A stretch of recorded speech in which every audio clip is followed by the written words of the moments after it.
মৰমৰ ছাত্ৰ-ছাত্ৰীসকল, আজি আমি নৱম শ্ৰেণীৰ প্ৰথম অধ্যায় সংখ্যা প্ৰণালী এই পাঠটোত থকা প্ৰশ্নসমূহৰ সমাধান কৰিম।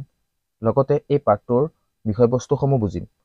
এতিয়া চাবা, প্ৰথমে হ'ল এই পাঠটোৰ যদি মূল বিষয়বস্তুসমূহ বুজি লওঁ, তেন্তে পাঠটো সহজতে আমি কৰিব পাৰিম। আমি অষ্টম শ্ৰেণীত সংখ্যা ৰেখাৰ বিষয়ে পাইছিলোঁ। এই সংখ্যা ৰেখাটোৰ ফালে ভালদৰে মন কৰিবা।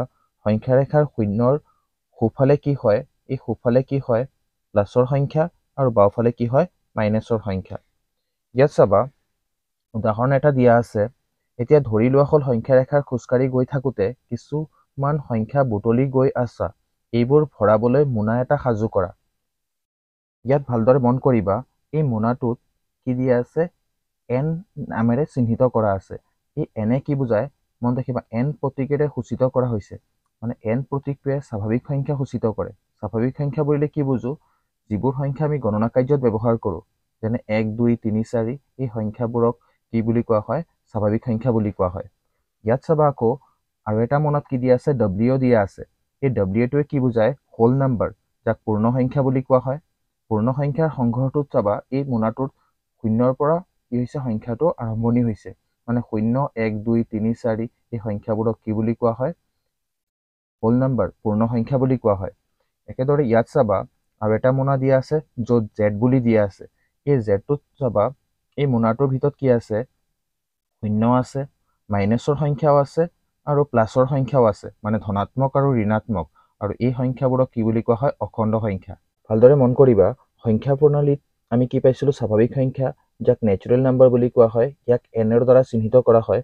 তেন্তে স্বাভাৱিক সংখ্যা প্ৰথমে মনত ৰাখিবা, গণনা কৰিব পৰা সংখ্যা 1ৰ পৰা আৰম্ভ হয়। 1, 2, 3, 4, ... মানে ইয়াৰ শেষ নাই, কিন্তু আৰম্ভণি আছে। আৰম্ভণি কিহৰ পৰা হয়, 1ৰ পৰা। স্বাভাৱিক সংখ্যা, তেন্তে আমি বুজি কি পালো যে আটাইতকৈ সৰু স্বাভাৱিক সংখ্যা কিমান, 1। পূৰ্ণ সংখ্যা কি হয় চাবা, যাক হোল নাম্বাৰ বুলি কোৱা হয়, ইয়াক ডব্লিউৰ দ্বাৰা কি হয় সূচিত কৰা হয়। ইয়াত প্ৰথমে আৰম্ভণি হয় 0ৰ পৰা, 0, 1, 2, 3, 4, ... তেন্তে আটাইতকৈ সৰু পূৰ্ণ সংখ্যা কি, 0। আৰু এটা কথা ভালদৰে মন কৰা, এই স্বাভাৱিক সংখ্যা যিবোৰ আছে, ই পূৰ্ণ সংখ্যাত আবদ্ধ হয়। আবদ্ধ কেনেদৰে, এই স্বাভাৱিক সংখ্যাবোৰ চাবা পূৰ্ণ সংখ্যাৰ সংগ্ৰহটোত আছে, হয়নে, পূৰ্ণ সংখ্যাৰ সংগ্ৰহটোত আছে। কিন্তু পূৰ্ণ সংখ্যাবোৰ স্বাভাৱিক সংখ্যাত আবদ্ধ নহয়। কিয়, ইয়াত চাবা এটা 0 আছে, ইয়াত কি নাই, স্বাভাৱিক সংখ্যাত কি নাই, 0 নাই। অখণ্ড সংখ্যা কি চাবা, অখণ্ড সংখ্যাটো আমি বুজিব হ'লে এটা আমি সংখ্যা ৰেখা লওঁ। এই সংখ্যা ৰেখা কি থাকে, 0 এটা থাকে। 0ৰ সোঁফালে কি থাকে, প্লাছৰ 1, 2, 3, 4, ... আৰু সংখ্যা আছে। আৰু বাওঁফালে কি থাকে, মাইনাছৰ 1, মাইনাছৰ 2, মাইনাছৰ 3, ... হয়নে। এতিয়া চাবা, অখণ্ড সংখ্যা কি হয়, এবাৰ হয় ধনাত্মক অখণ্ড সংখ্যা আৰু কি হয়, ঋণাত্মক অখণ্ড সংখ্যা। কি হয়, ধনাত্মক অখণ্ড সংখ্যা আৰু কি হয়, ঋণাত্মক অখণ্ড সংখ্যা। পিছত কি আহিল চাবা, পৰিমেয় সংখ্যা। যিবোৰ সংখ্যাক p/q আৰ্হিত লিখিব পৰা যায়, য'ত p আৰু q অখণ্ড সংখ্যা আৰু q ≠ 0, সেইবোৰক পৰিমেয় সংখ্যা বোলে। যেনে উদাহৰণস্বৰূপে চাবা, 0কে ধৰিলোঁ। 0 তলত আমি কি লিখিব পাৰোঁ, 1 এটা লিখিব পাৰোঁ। তেন্তে 0টো কি হৈ গ'ল, এটা পৰিমেয় সংখ্যা হ'ল। একেদৰে 2/3, এইটো এটা পৰিমেয় সংখ্যা। 5 আছে, 5ৰ তলত কি আছে, এটা 1 আছে, 5ৰ এটা কি হ'ব, পৰিমেয় সংখ্যা হ'ব। একেদৰে আমি যদি -1 ধৰোঁ, তেন্তে -1ও কি এটা সংখ্যা, পৰিমেয় সংখ্যা হ'ব। কাৰণ -1ৰ তলত আমি কি লিখিব পাৰোঁ, 1 এটা লিখিব পাৰোঁ, ... আৰু বহু সংখ্যা আছে পৰিমেয় সংখ্যা। অপৰিমেয় সংখ্যা, যিবোৰ সংখ্যাক p/q আৰ্হিত লিখিব পৰা নাযায়, সেই সংখ্যাবোৰক অপৰিমেয় সংখ্যা বোলে। যেনে √2, √3, √5, √7, π, আৰু লিখিব পাৰোঁ আমি কি চাবা, যেনে 1.01001, 0.001, ... মনত ৰাখিবা। এতিয়া আমি ইয়াত ভালদৰে মন কৰিবা, √2, √3, √5, √7, π এই সংখ্যাবোৰৰ মাজত ইয়াত √4 কিয় নাই, এটা প্ৰশ্ন আহিব পাৰে মনত। √4 কিয় নাই চাবা, এই √2 আৰু √4 আমি ইয়াত ভালদৰে বুজি লওঁ। এই √4 যদি আমি লওঁ, √4 চাবা, √4ক আমি এনেদৰে লিখিব পাৰোঁ, 2 2 গুণ 4 লিখিব পাৰি, হয়নে। √4ক কি লিখিব পাৰি, 2 2 গুণ 4।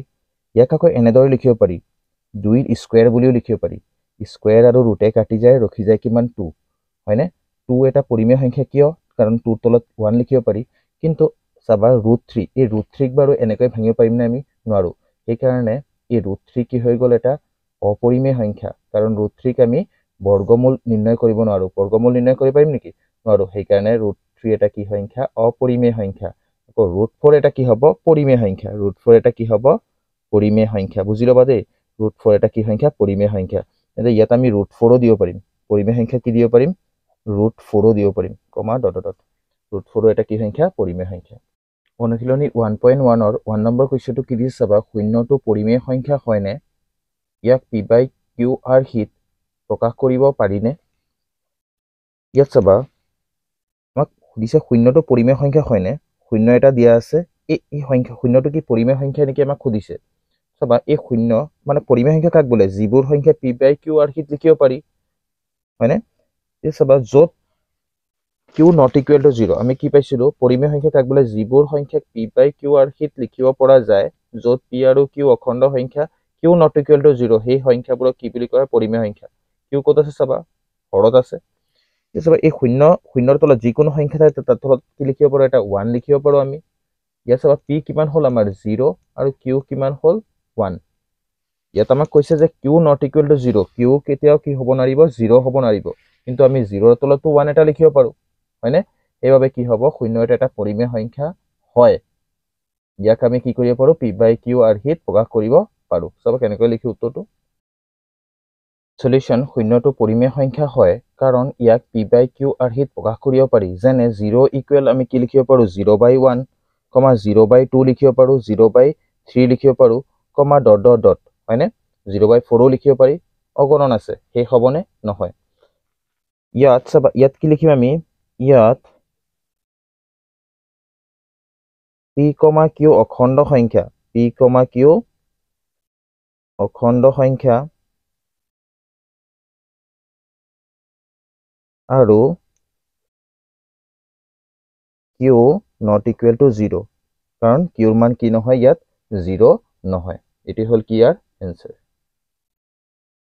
কোৱেশ্চন নম্বৰ 2 কি দিছে চাবা 3 আৰু 4 ৰ মাজত থকা ছটা পৰিমেয় সংখ্যা উলিওৱা সলিউশন দিলো প্ৰথমে আমি 3 ক p/q হিত প্ৰকাশ কৰিলো 3 ৰ তলত কি এটা 1 লিখিব পাৰো আমি একেদৰে 4 p/q হিত প্ৰকাশ কৰিলে কি হ'ব 4 ৰ তলত এটা 1 লিখিব পাৰি আকৌ 3/1 লিখিবা ইকুৱেল দিবা আকৌ 4/1 লিখিবা আমাক ওলাব দিছে 3 আৰু 4 ৰ মাজত ছটা পৰিমেয় সংখ্যা নিৰ্ণয় কৰা ইয়াক সহজে কৰিব হলে কি কৰিবা এই p আৰু q ৰ লগত মন ৰাখিবা ইয়াতো 7 এটা মাল্টিপ্লাই কৰিবা ইয়াতো 7 এটা মাল্টিপ্লাই কৰিবা একেদৰে 4/1 ৰ লগতো ছটা পৰিমেয় সংখ্যা উলিয়াব দিছে তুমি ইয়াতো 7 মাল্টিপ্লাই কৰিবা ইয়াতো 7 মাল্টিপ্লাই কৰিবা হল 3 7 যা কিমান হয় 21 7 1 যা কিমান হ'ব 7 ইয়াত 4 7 যা কিমান হ'ব 28 আৰু 7 1 যা কিমান হ'ব 7 ইয়াত চাবা এই হৰৰ মান আমি ইয়াক হৰো ধৰিব পাৰো লগ থাকে কত ওপৰত হৰ কত থাকে তলত ইয়াত চাবা ইয়াত হৰ আৰু ইয়াতো হৰ দুটা একে হ'ব লাগিব হল ইয়াত আমি লিখিব পাৰো আমাক এই চাবা হৰ দুটা যেহেতু একে হল ইয়াত 21 আৰু 28 ৰ ভিতৰত কেইটা সংখ্যা আছে চাবা 21 আৰু 28 ৰ ভিতৰত আমি কি সংখ্যা পাও 22 23 24 25 26 27 হয়নে এটা সংখ্যা পালো ছটা সংখ্যা কেনেকৈ লিখিম আমি ইয়াত 3 আৰু 4 ৰ মাজত থকা কি লিখিলো 3 আৰু 4 ৰ মাজত থকা ছটা পৰিমেয় সংখ্যা হল 22/7 23/7 আৰু কি পাও 24/7 25/7 26/7 27/7 হলনে এই 7 একেই ৰাখিবা এই 21 আৰু 28 ৰ মাজত কি পালো 22 23 24 25 26 27 কেইটা সংখ্যা হল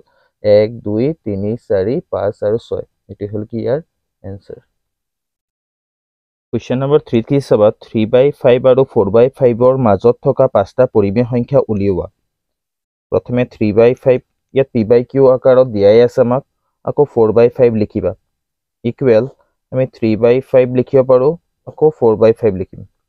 আমাক ওলাব দিছে 5টা, হয়নে? 5টা পৰিমেয় সংখ্যা উলিয়াব দিছে।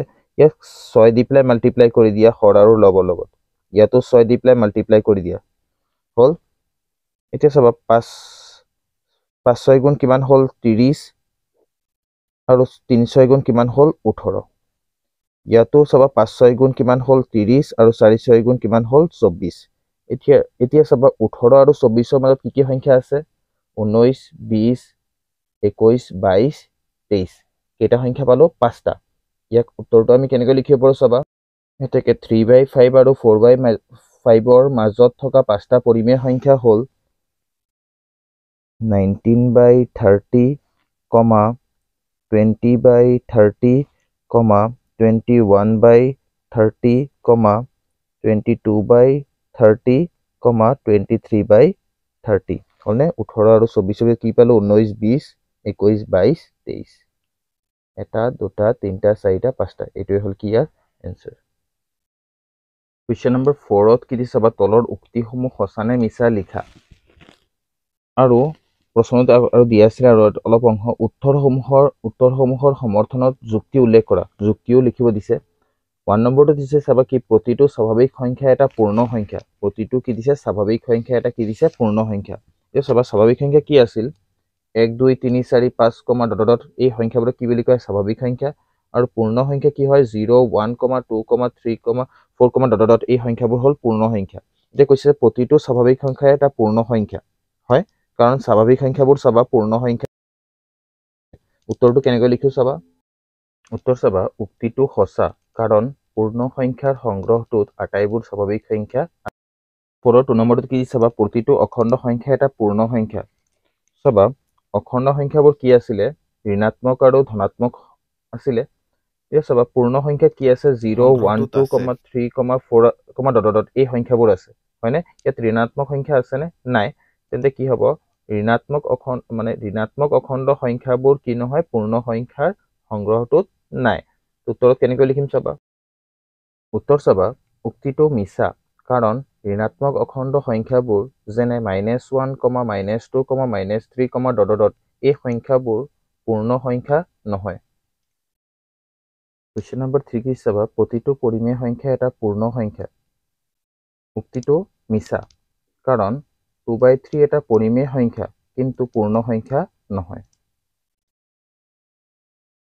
পেজ নম্বৰ 25ৰ উদাহৰণটো তোমালোকে হোমৱৰ্ক কৰিবা।